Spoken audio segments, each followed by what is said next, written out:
হোসেন। আজকের টপিক হলো বিক্রিয়া হতে জারক বিজারক নির্ণয়। একটা বিক্রিয়া দেখে একটা যৌগ জারক না বিজারক এটা আইডেন্টিফাই করার ক্লাস। তো আমরা বিক্রিয়াতে কি হয়, একটা বিক্রিয়াতে বিক্রিয়ক থাকে এবং উৎপাদ থাকে। জারক আর বিজারক সবসময় বিক্রিয়ক অংশের মধ্যেই পাওয়া যায়। তো আমরা চলো দেখি কিভাবে একটা বিক্রিয়া হতে জারক বিজারক নির্ণয় করা যায়। এখানে দেখো ফেরাস ক্লোরাইড ও ক্লোরিনের বিক্রিয়ায় ফেরিক ক্লোরাইড উৎপন্ন হয়েছে।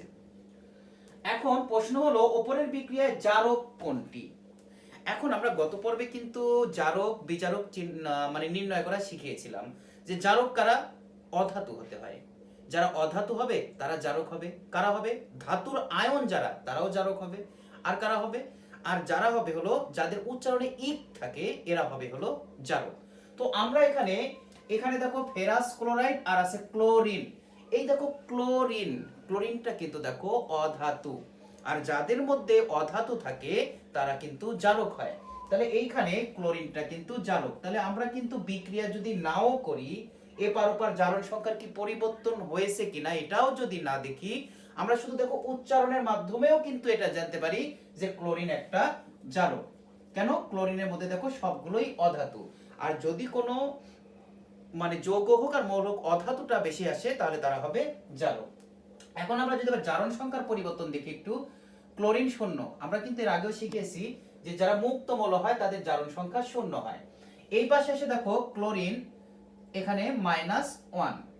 এখন দেখো এই শূন্য আর -1 মানে ক্লোরিনের কাছে শূন্য ছিল, সে এখন কি করেছে -1, মানে সে একটা ইলেকট্রন গ্রহণ করেছে। মাইনাস মানে ইলেকট্রন গ্রহণ করা, যখন কোনো পরমাণু ইলেকট্রন গ্রহণ করে তখন তার মাইনাস সংখ্যাটা বেড়ে যায়। তো দেখা গেল ইলেকট্রন গ্রহণ করছে, আর আমরা জানি জারক কারা, জারক তারাই যারা ইলেকট্রন গ্রহণ করে। তাহলে আমরা কিন্তু বিক্রিয়াতে যদি জারণ সংখ্যার মাধ্যমেও দেখতে চাই তাও ক্লোরিন জারক। আবার যদি মনে করি যে না আমি এটা দেখব না, তাহলে কিন্তু আমরা কি দেখেও বুঝতে পারবো যাতে ক্লোরিন অধাতু, আর অধাতুগুলো কি হয়, জারক হয়। এখন আসো বিজারক।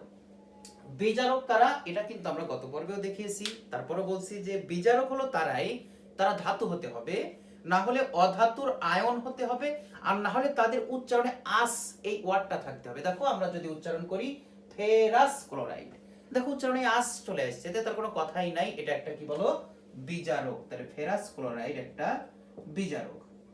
এটা কিন্তু আমরা বিক্রিয়া থেকে জারণ সংখ্যা ছাড়াও করতে পারবো। আবার আমরা দেখবো জারণ সংখ্যা দিয়ে দেখবো। দেখো এখানে ফেরাস ক্লোরাইডের 2+ আর ফেরিকের 3। দেখো 2 আর 3 এর মধ্যে ব্যবধানটা কি দেখা যাচ্ছে। 2 মানে আয়রন অলরেডি দুইটা ইলেকট্রন কি করেছিল, ত্যাগ অবস্থায় ছিল, সে আবার একটি ত্যাগ করছে, কারণ যতটা ইলেকট্রন ত্যাগ করা হয় ততটা প্লাসের সংখ্যা বেড়ে যায়। তাহলে ইলেকট্রন ত্যাগ করছে, আর আমরা তো জানি ত্যাগ কারা করে, যারা বিজারক হয় তারা ইলেকট্রন ত্যাগ করে। তাহলে আমরা সেই হিসেবেও বলতে পারি ফেরাস ক্লোরাইড এখানে বিজারক হিসেবে কাজ করছে। তাহলে কি বোঝা গেল, জারক আর বিজারক। আবার যদি এটা না দিয়ে শুধু এই Fe2+ দিয়ে বলে যে Fe2+টা কি, এটাও কিন্তু বিজারক, কারণ এটার কারণেই পুরো যৌগটাকে বিজারক বলা হয়। যেহেতু Fe2+ ছিল এই পাশে এসে Fe3+ হয়ে গেছে, যেহেতু ইলেকট্রন দান ঘটছে। আর আমরা জানি যে বিক্রিয়া ইলেকট্রন দান, বিক্রিয়ার ক্ষেত্রে দেখি H2S plus Cl2 HCl plus sulphur. দেখো এই বিক্রিয়াতে তোমাকে দিয়ে বলো যে এই বিক্রিয়ার মধ্যে জারককে বিজারককে। আমরা কিন্তু আগেই জানি যে জারক বিজারক সবসময় বিক্রিয়ক অংশের মধ্য থেকে নির্বাচিত হবে। এখন কিন্তু আমরা জারণ বিজারণ মাত্রার উপর মানে দেখানো বা ব্যতীত কিন্তু আমরা যৌগ দেখে আইডেন্টিফাই করতে পারি। কিভাবে? দেখো এই যে ক্লোরিন, দেখো এটা একটা অধাতু, আর আমরা বলছিলাম যে যেখানে অধাতুর সংখ্যা বেশি থাকবে বা অধাতু থাকবে সেটা কিন্তু জারক। তাহলে দেখো আমরা কিন্তু একটা বিক্রিয়া থেকে আমরা কিন্তু কোনো জারণ সংখ্যা দেখাইনি, না দেখেই দেখো শুধু জাস্ট ধাতু অধাতু এইটুকুর উপর বেসিস করে কিন্তু আমরা বলতে পারতেছি এই ক্লোরিন একটি কি বলো, জারক। আবার যদি আমরা এখন এটাকেই যদি আমরা জারণ সংখ্যার উপর ভিত্তি করে দেখি, আসলে এমসিকিউর ক্ষেত্রে কিন্তু আমাদের বিক্রিয়া থেকে শুধু এটা দেখে করলেই খুব দ্রুত সমাধান করতে পারবো। আর যদি বড় কোনো প্রশ্ন আসে তখন কিন্তু আমরা কি করতে হবে, জারণ সংখ্যা দেখিয়ে কিন্তু আমাদেরকে জারণ বিজারণ চিহ্নিত করতে হবে। তো দেখো ক্লোরিন এখানে 0, কেন? মুক্ত মৌলের জারণ সংখ্যা 0। এই পাশে এসে দেখো ক্লোরিন -1। তাহলে দেখো ক্লোরিন 0 থেকে -1 মানে ক্লোরিন একটি ইলেকট্রন গ্রহণ করেছে। আর কোন বিক্রিয়া ইলেকট্রন গ্রহণ ঘটে? বিজারণ বিক্রিয়া ইলেকট্রন গ্রহণ ঘটে। আর বিজারণ বিক্রিয়ায় ইলেকট্রন গ্রহণ ঘটে তাদেরকে বলা হয় জারক। মানে যে বিক্রিয়া ইলেকট্রন গ্রহণ ঘটে তারাই হলো জারক। তাহলে দেখো আমরা কিন্তু দেখেও বলতে পারবো, আবার যদি মনে করি যে না আমরা জারণ সংখ্যা দেখাবো সেটার ক্ষেত্রেও পারবো। এবার আসো H2S, এই যৌগের মধ্যে দেখো দুইটা ধাতু আছে, হাইড্রোজেন কিন্তু ধাতু ধরতে হয়, ধাতু গ্রেটার দেন অধাতু।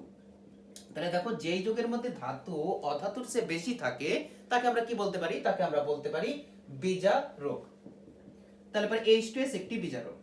এখন যদি আমরা এটাকে কি করতে চাই, এটাকে যদি আমরা জারণ সংখ্যার মাধ্যমে দেখাতে চাই তাহলে কি করা যায়, দেখো হাইড্রোজেন এখানে +1, এখানে সালফার -2। এই দেখো সালফারের বিপরীতে 2 আছে, একজনের জারণ সংখ্যা অপরজনের কাছে থাকে। এখানে H কত +1, এখানে কিন্তু 0, কারণ আমরা জানি মুক্ত মৌলের জারণ সংখ্যা 0 হয়ে থাকে। এখন দেখো এখানে H+1, এখানে H+1, এখানে এই হাইড্রোজেনটা দর্শক আয়ন হিসেবে কাজ করেছে। সালফার 2-, এখানে দেখো সালফার 0। তাহলে দেখো এই যে 2- আর 0 এর মধ্যে ব্যবধানটা কি হচ্ছে, মানে এর কাছে অলরেডি আগে থেকেই দুটো ইলেকট্রন সালফার গ্রহণ অবস্থায় ছিল, এখানে 0 হয়েছে, মানে সেই দুটো ইলেকট্রন সালফার গ্রহণ করেছে। কোন বিক্রিয়া ইলেকট্রন গ্রহণ ঘটে, অবশ্যই সেটা কি জারণ বিক্রিয়া। আর জারণ বিক্রিয়াতে যারা অংশগ্রহণ করে তাদেরকে বলা হয় বিজারক।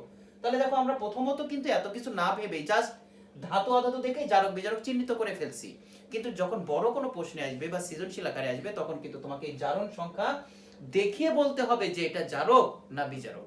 এভাবে তোমাদের কাছে যেই বিক্রিয়াই দিক না কেন, তুমি শুধু এমসিকিউর জন্য ধাতু অধাতুকে কাজে লাগিয়ে তুমি জারক বিজারক চিহ্নিত করবে, আর যদি প্রশ্ন আকারে আসে তুমি অবশ্যই এইভাবে জারণ সংখ্যা দেখানোর মাধ্যমে বলতে হবে। মনে রেখো যে ইলেকট্রন গ্রহণ করছে কোথায় আর ইলেকট্রন ত্যাগ হয়েছে কোথায়, এই দুটো চিহ্নিত করতে পারলেই কিন্তু আমাদের বিক্রিয়া শেষ হয়ে যাবে। তো আমরা আশা করি যে এই জারণ বিজারণের আর জারক বিজারকের যে বিক্রিয়া থেকে নির্ণয়, এটা তোমাদের যে যদি সমস্যা থেকে থাকতো তাহলে আজকের পর হয়তো আর সমস্যা থাকবে না। আর পরবর্তীতে আমরা